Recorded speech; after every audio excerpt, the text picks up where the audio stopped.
I will look at the light of the sun this last time.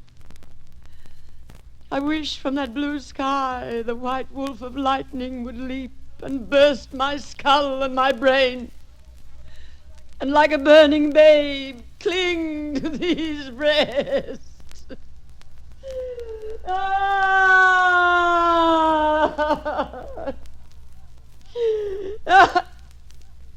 Someone is here.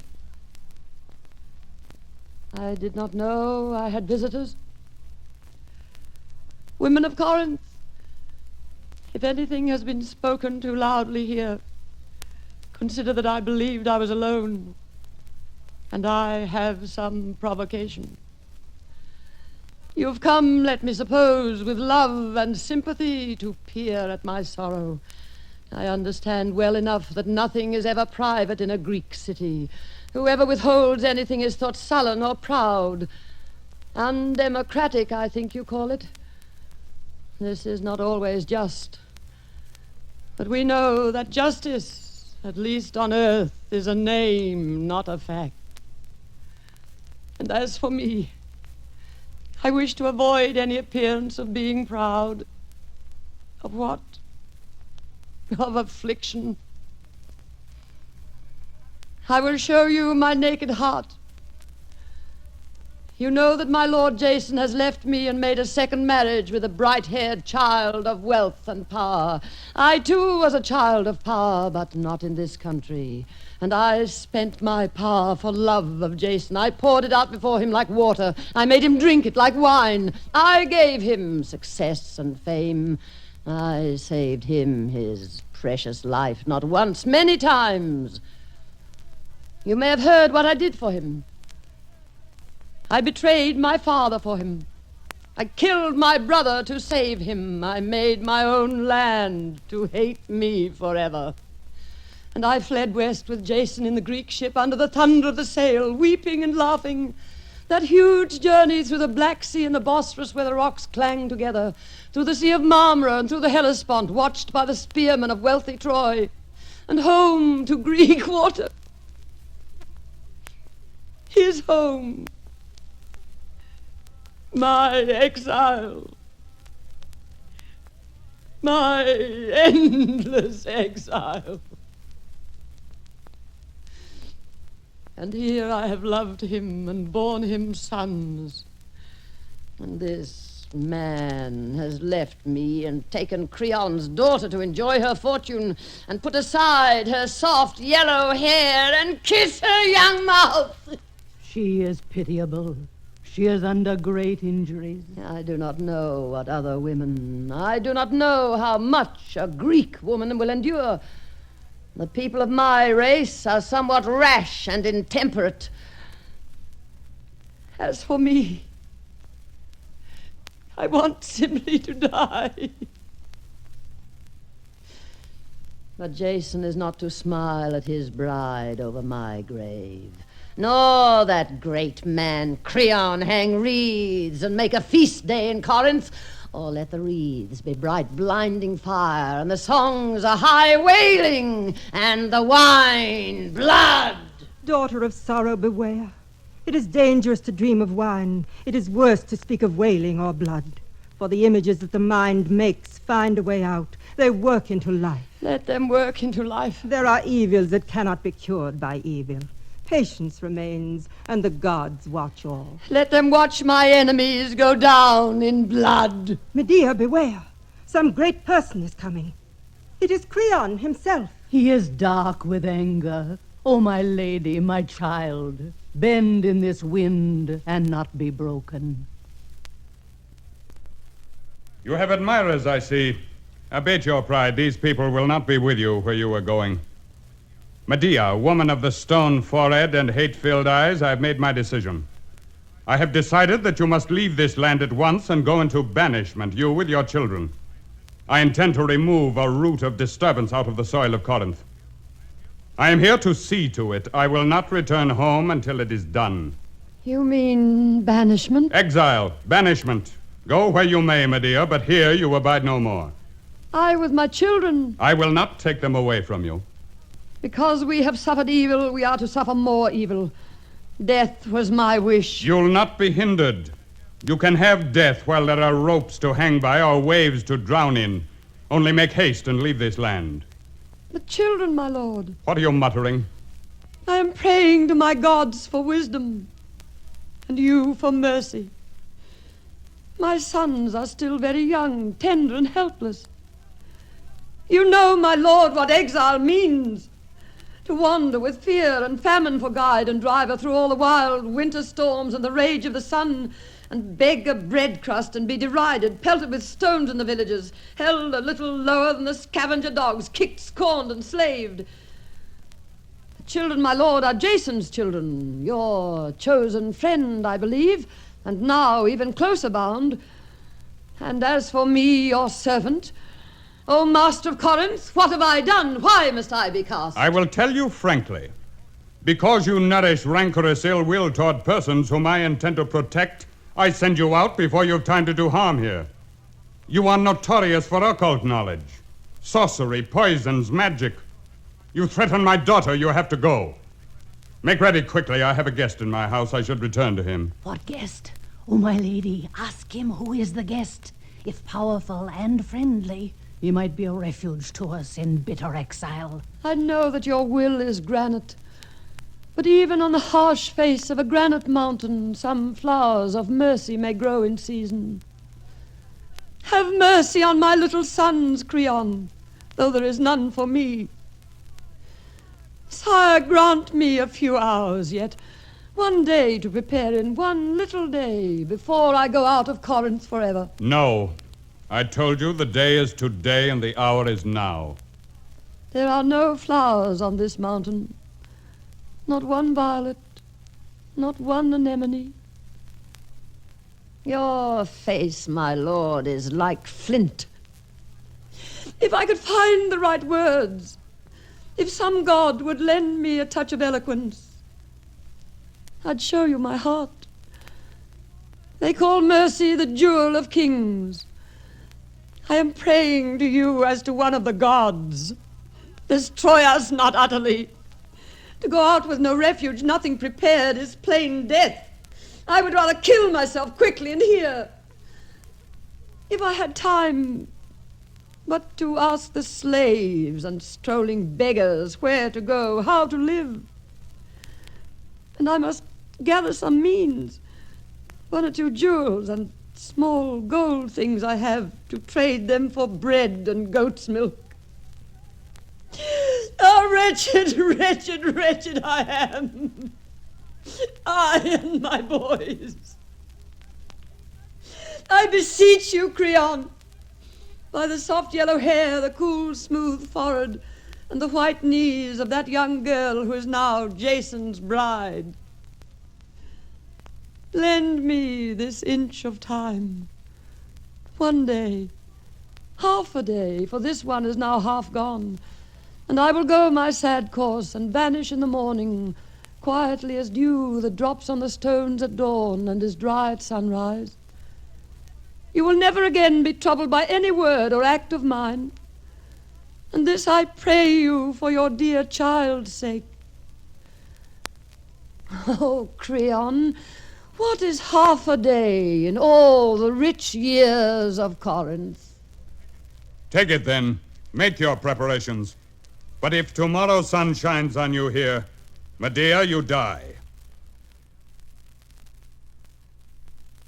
Unhappy Medea, what haven, what sanctuary, where will you wander?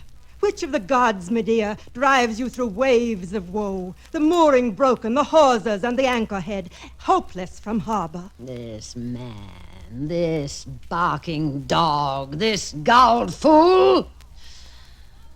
Gods of my father's country, you saw me low on my knees before the great dog of Corinth, humble, holding my heart in my hands for a dog to bite. Break this dog's teeth! Women, it is a bitter thing to be a woman. A woman is weak for warfare. She must use cunning. Men boast their battles, I tell you this, and we know it. It is easier to stand in battle 3 times in the front line in the stabbing fury than to bear one child. And a woman, they say, can do no good but in childbirth. It may be so. She can do evil. She can do evil! I wept before that tall dog. I wept my tears before him. I degraded my knees to him. I gulled and flattered him. Oh, triple fool! He has given me all that I needed. A little time, a space of time. Death is dearer to me than what I am now. And if today, by sunset, the world has not turned, and turned sharp too, let your dog Creon send 2 or 3 slaves to kill me and a cord to strangle me. I will stretch out my throat to it. But I have a bitter hope, women. I begin to see light through the dark wood, between the monstrous trunks of the trees, at the end of the tangled forest, an eye-hole, a pinpoint of light. I shall not die, perhaps as a pigeon dies, nor like an innocent lamb that feels a hand in its head and looks up from the knife to the man's face and dies. No, like some yellow-eyed beast that has killed its hunters. Let me lie down on the hounds' bodies and the broken spears. Then how to strike them? What means to use? There are so many doors through which painful death may glide in and catch. Which one? Which one? Look who is coming. I see the sunlight glitter on lance heads. It is Jason. Where is Medea? There, mourning for what you have done. Is there another dog here? So, Medea, you have once more affronted and insulted the head of Corinth. This is not the first time I've seen what a fool anger is. You might have lived here happily, secure and honored, I hoped you would, by being just a little decently respectful toward those in power. Instead, you had to go mad with anger and talk yourself into exile. To me, it matters little what you say about me, but rulers are sensitive. Time and again I've smoothed down Creon's indignation. Then you, like a madwoman, like a possessed imbecile, wag your head and let the words flow again. You never ceased from speaking evil against him and his family. So now you've got it. Call yourself lucky, Medea, not to get worse than exile. In spite of all this, I have your interest at heart, and I'm here to help you. Exile's a bitter business. I want to make some provision for you. I wish you no harm, although you hate me. And in particular the children, my sons, our sons. You might have been decent enough to have thought of our sons. Did you consider them when you betrayed this house? Certainly I considered them. Ah! It was my hope that they would grow up here, and I, having married power, could protect and favor them. And if perhaps after many years I become dynast of Corinth, for that is Creon's desire to make me his heir, our sons would have been a king's sons. I hope to help them wherever they go, but now, of course, must look forward to younger children. Ah! It's enough! It is likely that something might happen to the bride and the marriage. I'll guard against it, but evidently Creon is right to be rid of you. Have you finished now? I thought I would let you speak on and spread out your shamelessness before these women, the way a Tyrian trader unrolls his rare fabrics. Do you like it, ladies? It is the dog's daughter's husband. It is a brave person. It has finally got up its courage, with a guard of spears, to come and look me in the face. Oh, Jason, how have you pulled me down to this hell of vile thoughts? I did not used to talk like a common woman. I loved you once, and I am ashamed of it. But there are some things that ought to be remembered by you and me.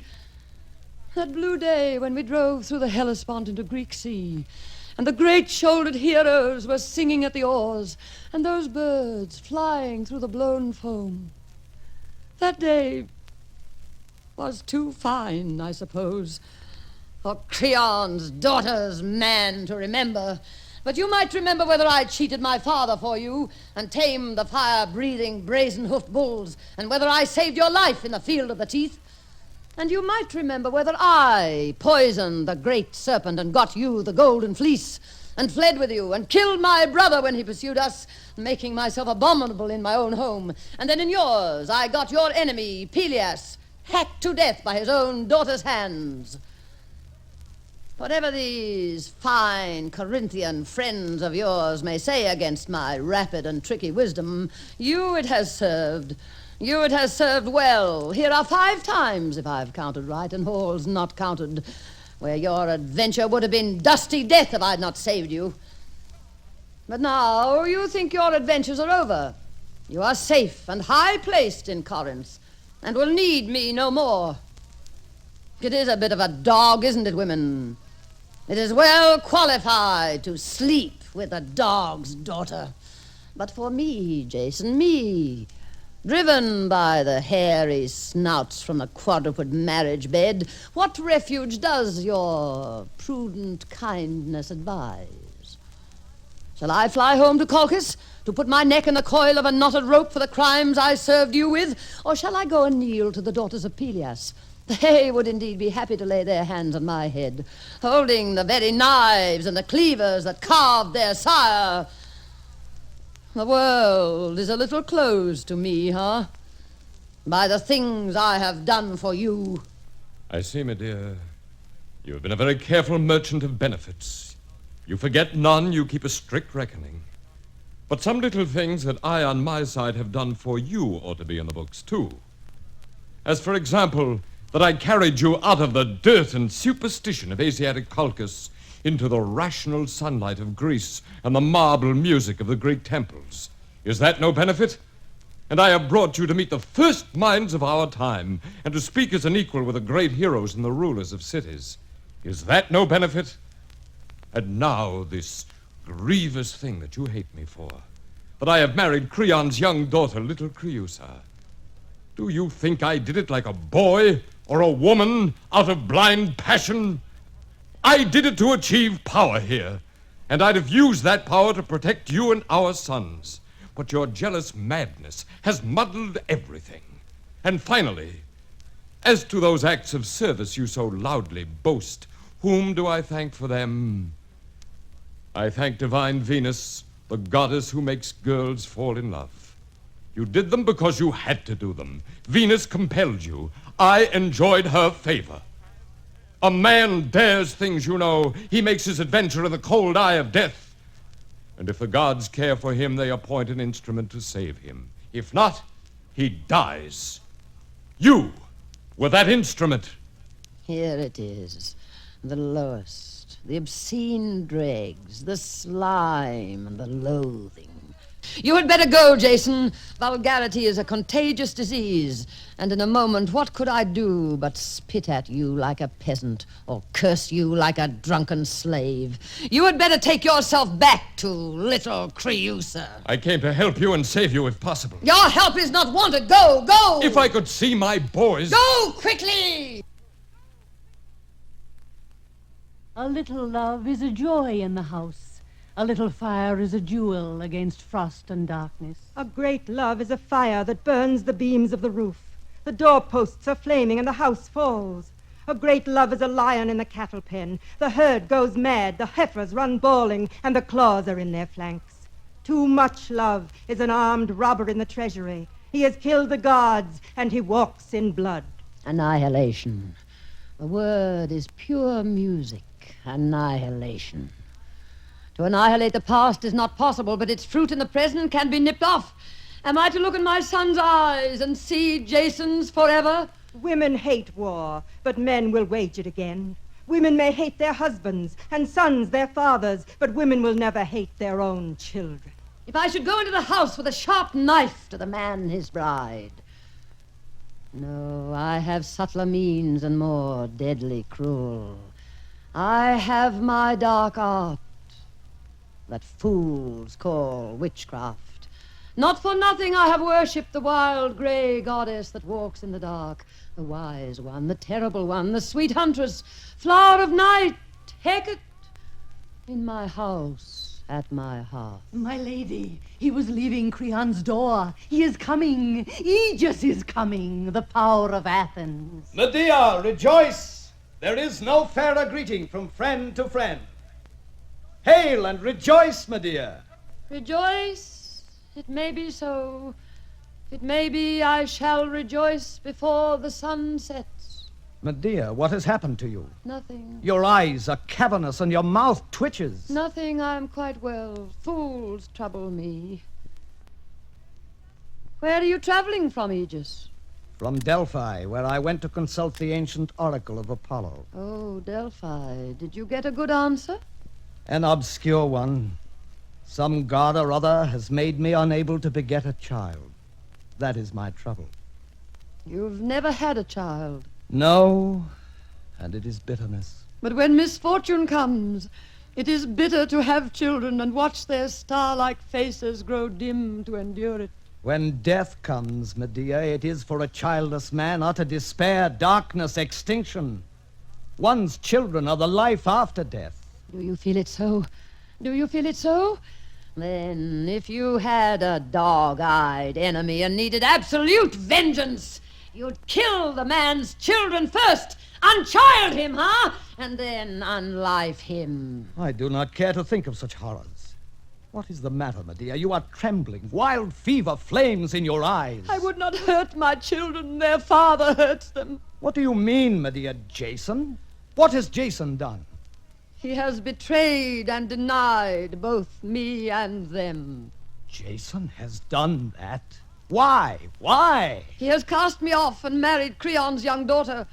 And Creon this very day is driving us into black exile. Where will you go to, Medea? What? To death, of course.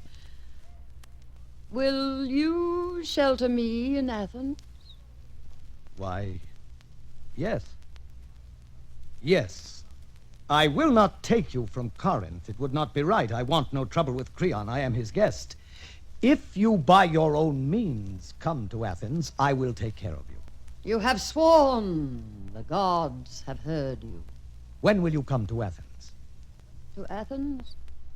Oh, to Athens. Why, if I come, if I live, it will be soon. The yokes on the necks of the horses. I have some things to do that men will talk of afterwards with hushed voices, while I and my children, safe in Athens, laugh. Is that it? Farewell, Aegis.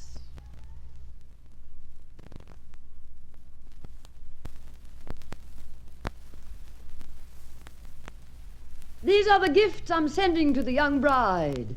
This golden wreath and this woven gold veil. They are not without value. There's nothing like them in the whole world, or at least the Western world. The god of the sun gave them to my father's father, and I have kept them in the deep chest for some high occasion, which has now come. I have great joy in giving these jewels to Creon's daughter, for the glory of life consists in being generous to one's friends and merciless to one's enemies. You know what a friend she has been to me. All Corinth knows. The slaves talk of it. The old stones of the walls have watched and laughed. See, it is almost alive. Gold is a living thing, such pure gold. But when her body has warmed it, how it will shine. Do you not think that Creon's daughter will be glad of those gifts?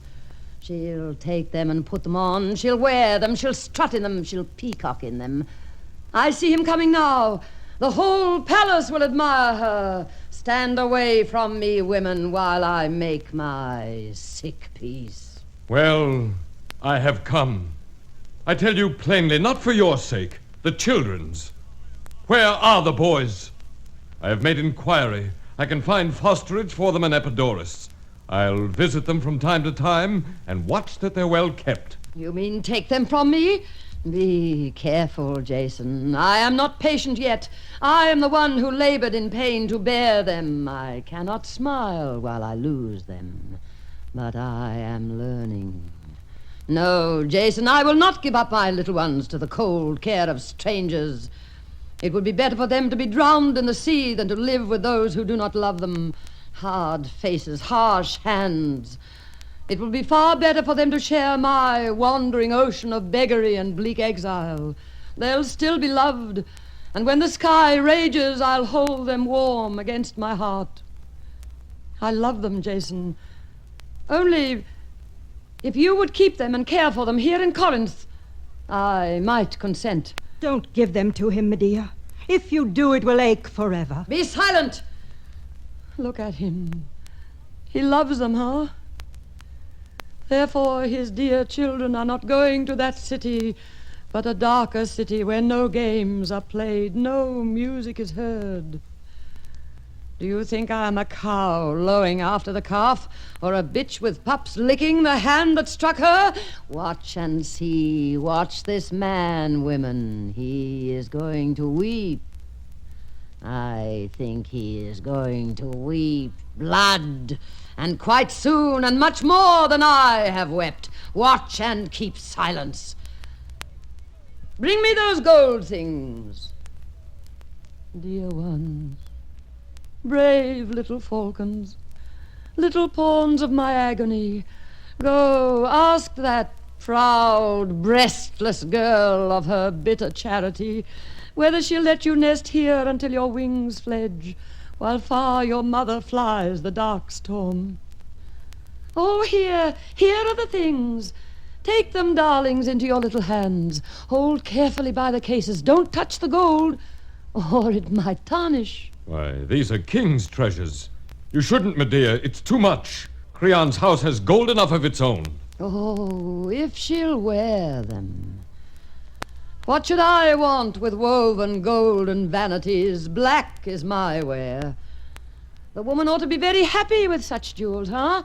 And such a husband. Her sun is rising, mine going down. I hope to a red sunset.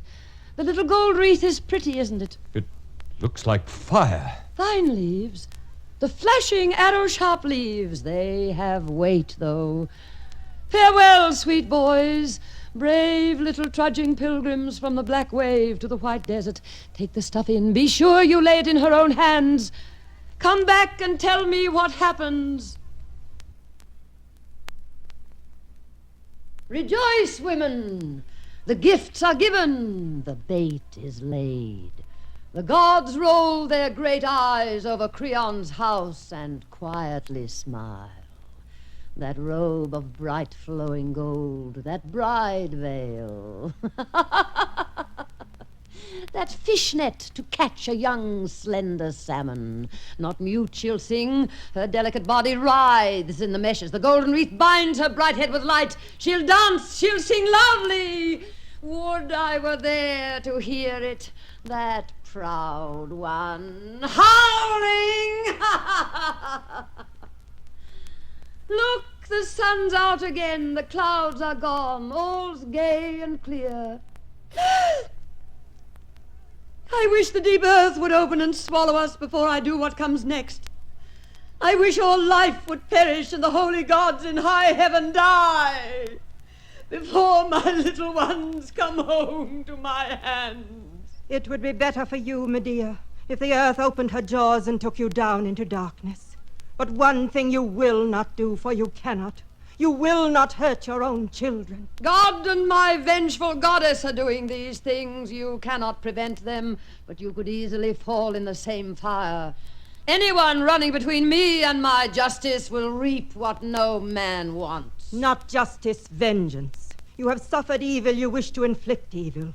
I dreamed that someone gave good for evil, and the world was amazed. Only a coward or a madman gives good for evil. Did you hear a thin music? Like a girl screaming? Or did I perhaps imagine it? Hark. Ah! It is music! Here comes a stable witness. Old friend, catch your breath, take your time. I want the whole tale, every gesture and cry. I have labored for this. My eyes are blistered. My throat's like a dry straw. There was a long mirror on the wall, and when her eyes saw it, she took those gold things, and I watched, for I feared something might happen to her. But I never thought so horribly. She placed on her little head the bright golden wreath. She gathered the flowing gold robe around her white shoulders. But suddenly, horror began. Oh! You are not suffering. You saw it. You did not feel it. Speak plainly. Her face went white. She staggered a few steps, bending over, and fell into the great throne chair. Then a serving woman saw the foam start on her lips, and the eyes rolling. Some of them ran after Jason, others ran to fetch Creon, and that doomed girl started up from the chair. She ran, she was like a torch, and the gold crown like a comet streamed fire. She tore at it, but it clung to her head. The golden cloak was white hot. Blood mixed with fire ran down, and she fell. She burned on the floor, writhing. Then Creon came and flung himself on her, hoping to choke that rage of flame. But it ran through him. His own agony made him forget his daughters. The fire stuck to the flesh. It glued him to her. He tried to stand up. He tore her body and his own. The burnt flesh broke in lumps from the bones. They lie there, eyeless, disfaced, untouchable. I have no more. You have told good news. Well, I'll reward you. As for those people, they will soon die. Their woes are over too soon. Mine are not. Jason's are not. Laugh and be glad, we have accomplished it. Our enemies were great and powerful. They were full of cold pride. They ruled all this country. They are down in the ashes, crying like dogs, cowering in the ashes, in their own ashes. They went down with the sun, and the sun will rise and not see them again. Loathing is endless. Hate is a bottomless cup. I will pour and pour. Children! Oh, my little ones, my babes, my own. Never shall my own babes be hurt. Look, their sweet lips are trembling. I'd frightened them with those wild words. Look at their proud young eyes. My eaglets, my golden ones.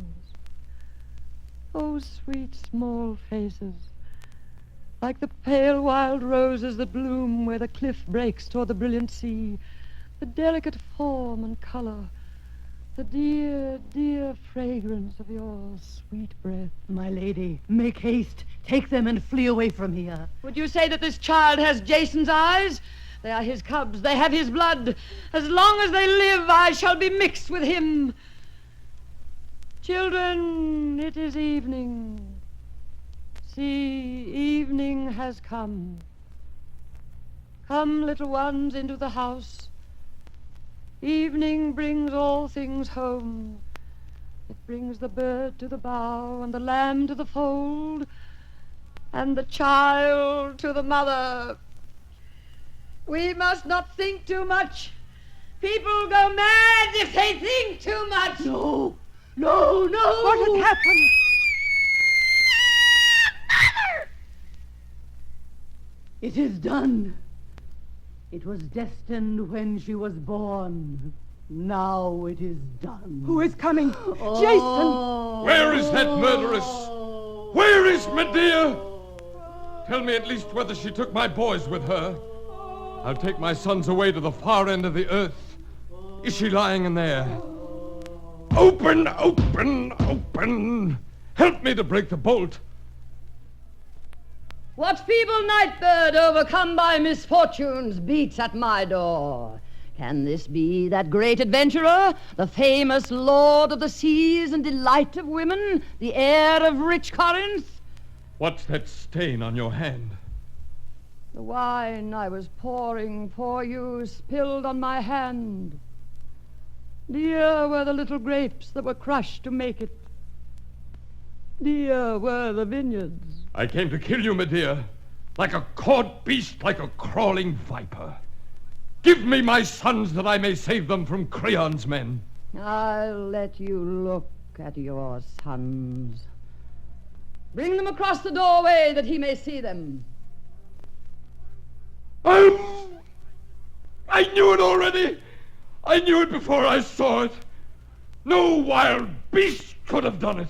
I have done it because I loathed you more than I loved them. Did you feel nothing?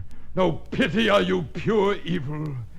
I should have killed you the day I saw you. You had love and betrayed it.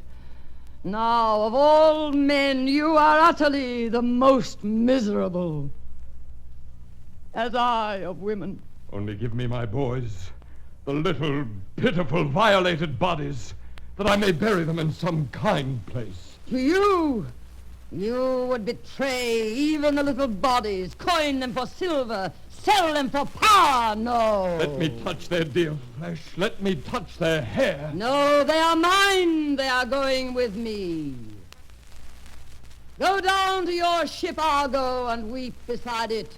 That rotting hulk on the harbor beach, drawn dry as strand, never to be launched again. Even the weeds and the barnacles on the warped keel are dead and stink. That's your last companion and only hope. For some time, one of the rotting timbers will fall on your head and kill you. Meanwhile, sit there and mourn, remembering the infinite evil and the good that you made evil. Now I go forth to wander under the cold, clear eyes of heaven, those weakness-despising stars. Not me they scorn,